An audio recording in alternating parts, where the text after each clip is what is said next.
Ala fai mai ai whanunga le nei Taeao manuia Samoa e. Ma lole soifua maua ma le langi e mama. O mai asi o tātou patipatia le alofa ma le anga le o le tātou tapaau le langi. Tātou Tapuaiga atu i le atua. E mangu le mutia, e to ulu le funga. A o afionga le tātou atua e tu mau lea e whavavau. Ua whetalai atu i Esu i a te ia. O au nei lava o le ala ma le upumoni. E le alu atu lava se tasi le tamā. Pe a leu i mai i a te a. Tātou te talo mo le angang pa ia. O e lava o le atua. E tu mau e le li liu e whaavavau. O e olo mātou malua papa. Malo mātou olo puri matangi. E te mua au, muli au i la mātou sāwalinga i le aso ma le aso.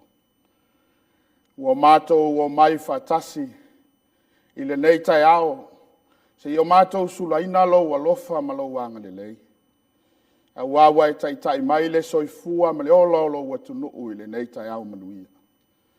Ai pangala valea e vai ma le ato atoa i mātou nei.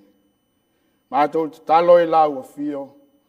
A fio mai i la mātou Tapuaiga nei. Nei o mātou whai ai e alai lo wanganga pa ia.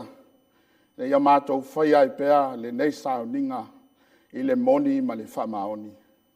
Ma ia tu mau atu pea le vi inga o lau a fio le tua le tamā. Le tua le alo ma le angang sa. Amen. O le whaitawina o a fionga pa ia alo tātou wali.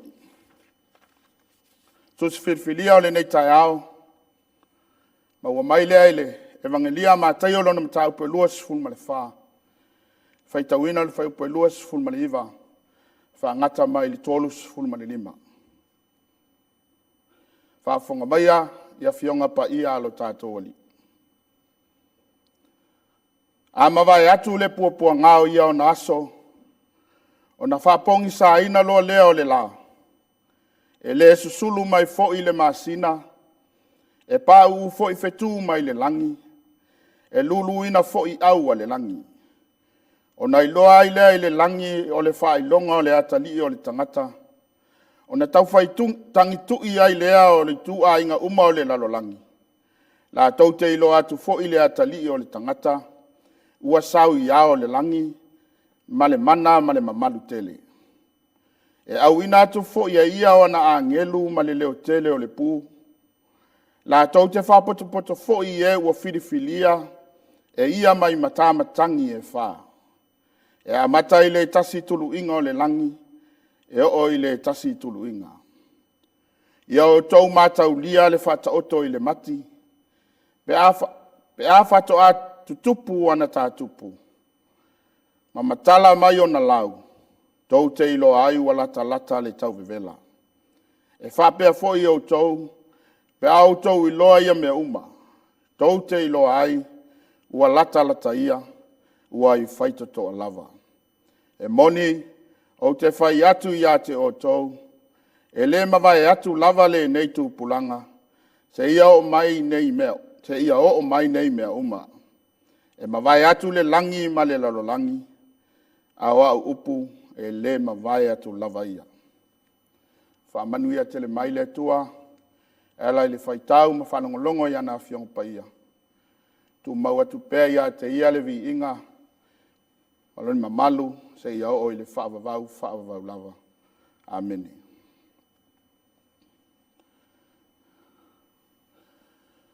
O le launga i le suafa mamalu o le tua le tamā, le alo ma le angang pa ia.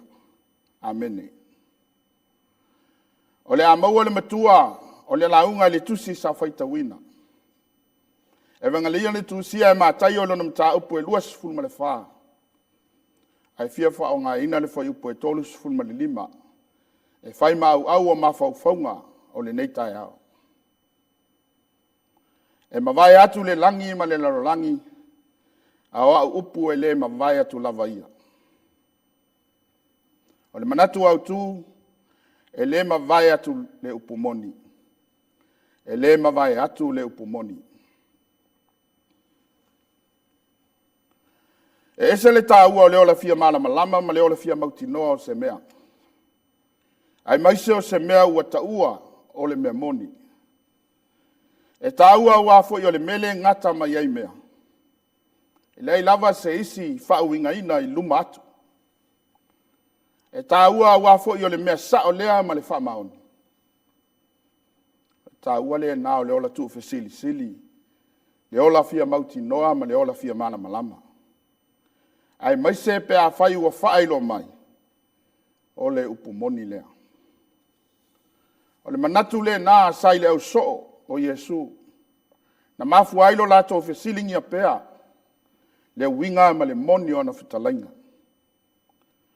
O le tusi la sa faitawina. O le mata upu leo lo wha matala mai ai. Le talia Yesu le mau fesili. Na fesilingi ayo ia elo na au soo. No lato fia malama lama, ma no lato fia mauti noa. O nai mamafa fe talainga le a Yesu. E le mata upu a toa le nei o le tusi a mātaio. Mua, o le valo ia Yesu o le whatafuna ina o le malo.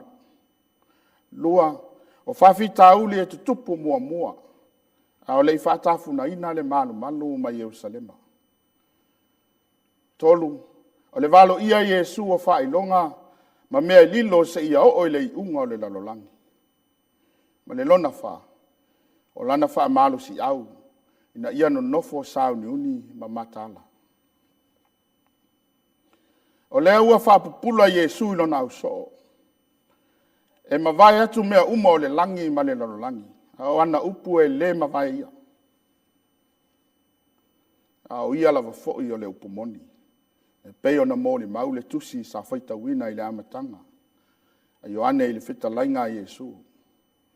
O ia lava o le ala ma le upu moni. E le alua tu lava se tasi le tama. Pe a leu i atu i a te ia. Ai loa ai foi wha i longa me mea te tupu. O lona toia fio mai. Ai le fau le i tu a inga wha i loa. A wanga luenga maa sani fo i lea sa fia ngai ma le au perfeta. O le wha i loa o mea o le a o mai. Ma se i wha manino lona taunu unga mauti noa. O lona toia fio mai. O le wha i longa e te tau na matuafa a whetaia e so stangata. E au noa ma se toi te ena ma le whisiningia. Peitai, e whanoa noa le tangata anga sala. Ai fia le tangata au anga sala walangona le sala mō whamaoni. O le whatafuna ina o Yerusalema, o le whailonga ua mawhai ai o nā fia tangata o nu ese i le whaolatanga le atua.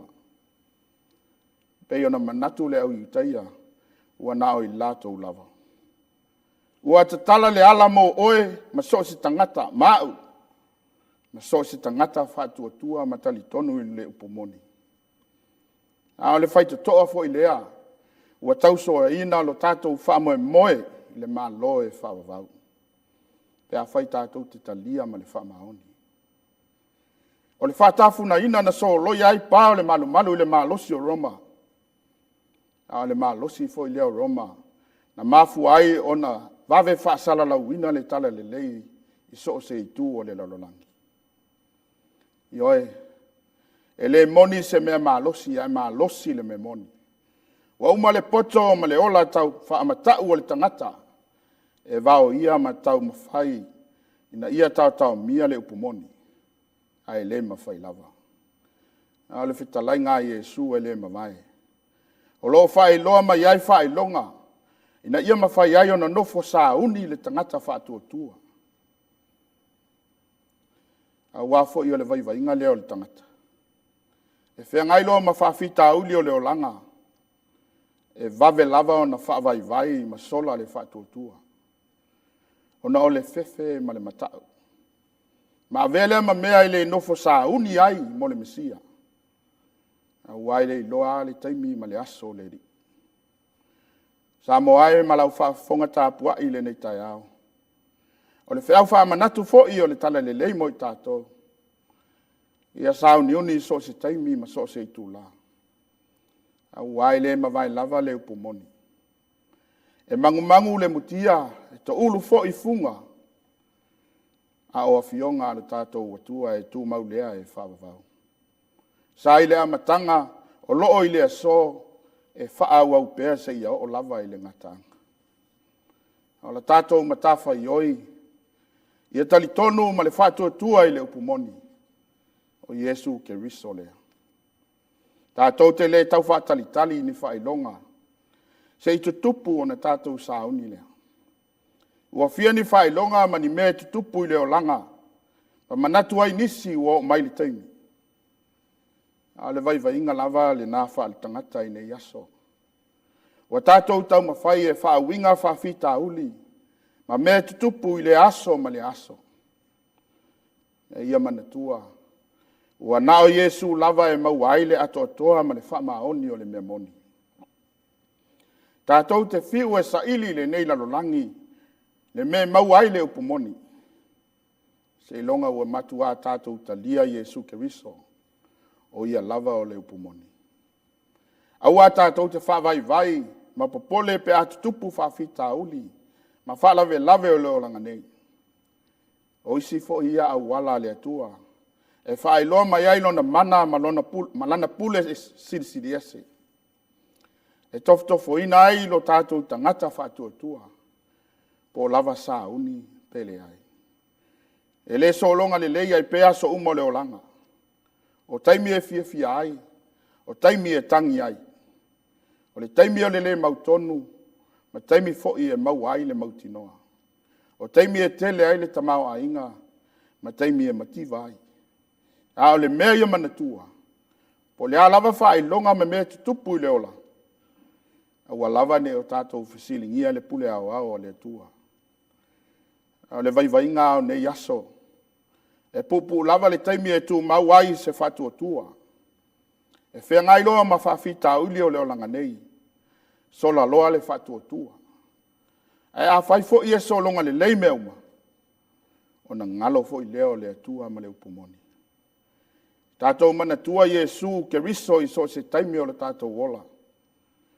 A wā o ia e a wala mai ai manuia o tātou maua i le aso ma le aso. O le whailonga o le tua wa liutino tangata. Wa liutino tangata le upu. Wa fio mai e militino whaatasi ma le tangata. Na ia whaola ina le tangata angasala. O le whaola tanga na maua i lona maliu ma lona toi tu manu malo. O lona manu malo le na. Wa tātou manu malo whaatasi ai maia. Pe a whai tātou te talia o ia i lona le oto salamo ma le whaatua tua whamaoni lava. A whai tātou te lei sauni e talia le upumoni. E tātou manatua. E le tauami e tonu ina i tātou so tātou poto ma le malosi. Po se tamau ainga fo'i wa tātou maua.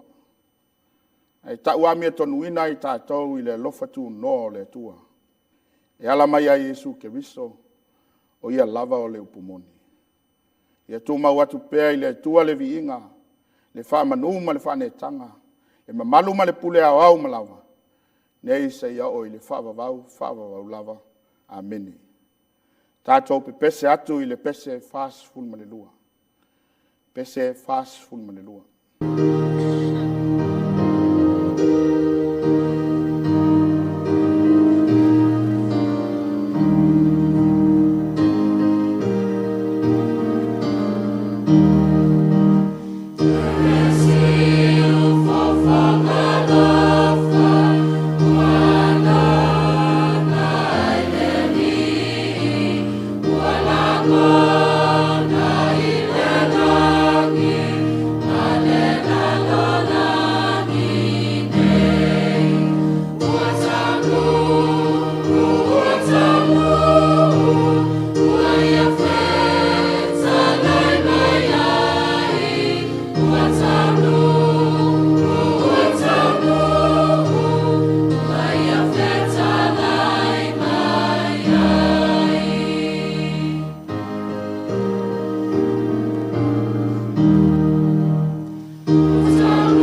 Tātou whasangatu ia tātou tārsanga. Talo le whaftai, talo le whatuesenga. Matu atu nisi o tātou manao I luma o le atua. Tātou wifo matatalo. Le atua tolu tasi pa iae, le tamale alo ma le angangasa. O le atua lava la ua fiolo whaavai aisi o mātou watu nei o Samoa. O le atua e pa ia lava la ua fio. O le atua na e foa lo mātou sio manga, e maise o lo mātou wola. Ma mea uma lava o lo tumu ai. Ua mātou poto mai e si atu levi inga ma le whane tanga I la ua fio, e sula lo ua lofa ma lo wanga le lei. A wā mātou te talitonu ma le whātua tua ato toa. Ana le se noa lo wanga le lei. Ana le ai lo ua lofa. Ana le mafuta ina I mātou le mana lilo lo wanganga pa ia. Pope nei awa whanolo mātou wola I le ala. Ua malo pule whawhetai le li e. Ua mātou sangi fia I le nei Taeao fau. Wala whai manu. Ua sa Tapuaiga ina le soifua ma le ola. O lo watu nuu. E lo wa lofa ma lo wanga le nei. Whawhetai o lo manuia si o mātou watu nuu o Samoa. Mai lava I le ao le malo. Le sui o whono sui tofia. Le whonwhetalai ma le pāle mene o Samoa. Le pāle mia, le kapeneta ma le whainga malo. Whamasino sili ma le ofisa o Whamasidonga. Presidene ma le ofisa o Whamasidonga o Whanua Masuafa. Pule sili ma matanga luenga ese. Whapea waenga tu ma oti. Ai ale lo Samoa ma iatu maunga te tele. Se ia o atu lavai na ia mātou whanau. Ma se au pito I titi o lo watunu. Whawhitai le tua, o no lo mafuta ina o I mātou. A wā watau manuia le whai ngā malanga, a lo watunu I le nei vai tau o le tausanga. A mā mātou te talitonu, o lo tau tai matali I pēa lau a fio, I la mātou fō launga. E ui lava, ina mātou whia ngai pēa ma whitaa, o mea tutupu I lo mātou wola. Le fetu leni mai o le mauwha au sosonga. Ai le angi whamatangi o le mauwha mai ese. E ono lama tia, ma whaavai ai lo mātou wola ngadue. Ma whaavatu I ai fo I lo mātou wola whatuatua. Ai au mātou ngā luenga I aso umai le whengai ma pua ngā mawhainga tāo le ola. Ai whawhetai lava le atua o lo manuia I mātou umalava. Whawhetai lo whatasi mai a I mātou. Ma le whataunu ina o mātou fuafuanga. O le nei pai tau o le tausanga. Nisi o mātou whamoe. Ua mawhai o na whataunu ina le li ie. Ua nao se foi lava e whae le tau. Fuafuanga, ma whamoe ngā le tangata e whamoe lau a fio. E whataunu ina ma wha atoa. E tau matea I le ete pe tua mania. Ua wha malo whawhitai le tua. Ia wala ese mai o manuia. E whataunu ina I mea uma mātou te whaia. Whawhitai mo lau pule whasoa I lo mātou watunu. O whalumanga o mea lei. Ua nao na mātou talia whatua ele. Le sosia ma le tamao ainga saafua ina mai mo I mātou le li ie. Whawhitai mo tā leni ma ngā waa. O e fua I au tama whanau. Ai maise o lo watunu nei. Mātou whawhitai au a fionga pa ia le li ie. Tala leo malie le li ie upo le ola. O upu e mauai le poto I o mātou loto. A upu fo I e whaapuna whanauina tau mawhafou I lo mātou wola whaatuatua. Whaafetai I lo wanganga pa ia. Fai pea mo mātou fesoaso ani sili. E maise I taimi e luta ai la mātou wholaunga. La mātou whawhetai sili, o le taulanga tūtasi na sau nia e lau fio mo I mātou nei. Ua avea e pea ma upu, moni e le ma vai, mo e salamo ma le whamaoni. Ina uato e tū mānu mā lo mai le oti ma li tūnga maulo walo pele e tō tasi. Ua tau soa ina ailo mātou whamoe le ola e whapavau. Ia tū maua tū pea I la ua fio le vi inga, le whamanu ma le whanetanga, nei se ia o I le whapavau lava. Ia mata lava o maa siasi le li ie. Wawa, mātou tu e tepa, ma wa ai lo wa lofa. Bangala lea, wale muta lo wa lofa, muti vale ia I mātou. I lea au ngātu pulanga, ma lea au ngātu pulanga o lo wa tunu. Bangala lea, wale tusa ma lo mātou tali atu. Mātou te o e whea I o luma. Ele lilo lava se mea I lau sila whanga. Ele fatu so mātou olo, pe mātou te lafi le ata o le la au le li ia, wa e sila fia I mātou uma lava. Mātou te tau tino atu lava e la ua fio, e le onge se selo wa tunu. Se atu nuu e tumu I le angasala, e maise o mātou wa mio mātanga, to tonu e kale sia, to tonu a inga, so se whaalapa tu putonga tai, ese ia o lava ia I mātou. O tau solo mua ia I mātou le leanga. Le fotua o leanga māsa sei. Le li ie, whamangalo I mātou. Wai le sao ase aso. Mātou te talo, ta maae. O au mātou whaiva wale ato toa. O au mātou ti ute wale whatau nuina. Ia e whamangalo ina I mātou. Whamangalo lo mātou le whamaoni. O lo mātou whatumutumu lima, ma lo mātou whapaiei.